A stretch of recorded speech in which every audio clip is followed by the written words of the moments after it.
Question. భారతదేశంలో రుతుపవనాల సీజన్కు సంబంధించిన ఇటీవలి పరిణామాలను కింది ప్రకటనలలో ఏది ఖచ్చితంగా ప్రతిబింబిస్తుంది? Option A. రుతుపవనాలు ఆలస్యమయ్యాయి మరియు కేరళకు సాధారణం కంటే ఆలస్యంగా వస్తాయని భావిస్తున్నారు. Option B. ఐఎండీ అరేబియా సముద్రంపై రుతుపవనాలు ప్రారంభమైనట్లు ప్రకటించింది. Option C. అండమాన్ మరియు నికోబార్ దీవులకు రుతుపవనాలు ముందుగానే వచ్చాయి. Option D. రుతుపవనాలు మొత్తం భారత ఉపఖండాన్ని కవర్ చేశాయి. The correct answer is Andaman మరియు నికోబార్ దీవులకు రుతుపవనాలు ముందుగానే వచ్చాయి.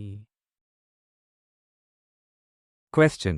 సీనియర్ న్యాయవాదుల హోదాకు సంబంధించి మార్కింగ్ విధానాన్ని నిలిపివేస్తూ ఇటీవల కొత్త మార్గదర్శకాలను ఏ సంస్థ జారీ చేసింది? Option A. న్యాయ మరియు న్యాయ మంత్రిత్వ శాఖ. Option B. భారత న్యాయవాదుల మండలి. Option C. భారత సుప్రీంకోర్టు. Option D. భారత న్యాయ commission. The correct answer is భారత సుప్రీంకోర్టు. Question. ప్రపంచ వాణిజ్య అలజడుల మధ్య భారతదేశం ఏ దేశంతో స్వేచ్ఛా వాణిజ్య ఒప్పందం గురించి చర్చిస్తోంది? Option A. China. Option B. United states. Option C. United Kingdom. Option D. Brazil. The correct answer is United Kingdom. Question. తక్కువ ఆదాయ కుటుంబాలకు బ్యాంకుల మద్దతుతో రాయితీ గృహాలను అందించే లక్ష్యంతో ప్రభుత్వం ఏ కార్యక్రమాన్ని ప్రారంభించాలని యోచిస్తోంది? Option A. Pradhan Mantri Awas Yojana, urban. Option B. 2022 నాటికి అందరికీ గృహాలు. Option C. రాయితీ గృహ పథకం. Option D. Rajiv Gandhi Awas Yojana.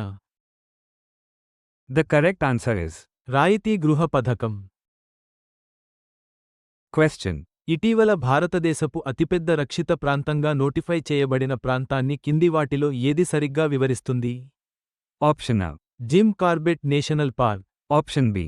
Sundarbans National Park. Option C. Tsarap Chu conservation reserve. Option D. Kaziranga National Park. The correct answer is Tsarap Chu conservation reserve. Question. అంతరిక్షంలో క్వాంటమ్ సెన్సింగ్ను అన్వేషించడానికి ఏ అంతరిక్ష సంస్థ మేటర్ వేవ్ ఇంటర్ఫెరోమెట్రీని ఉపయోగిస్తోంది? Option A. ISRO. Option B. ఇసర్. Option C. NASA. Option D. రోస్కాస్మోస్. The correct answer is NASA. Question. ఈశాన్య ప్రాంతంలో మొట్టమొదటి భూష్ణ ఉత్పత్తి బావి ఎక్కడ తవ్వబడింది? Option A. Manipur. Option B. Mizoram. Option C. Arunachal Pradesh. Option D. Nagaland.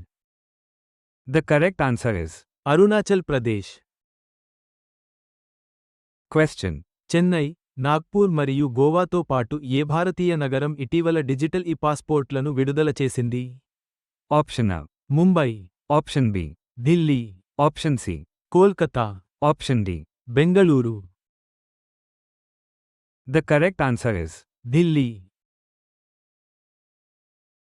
Question.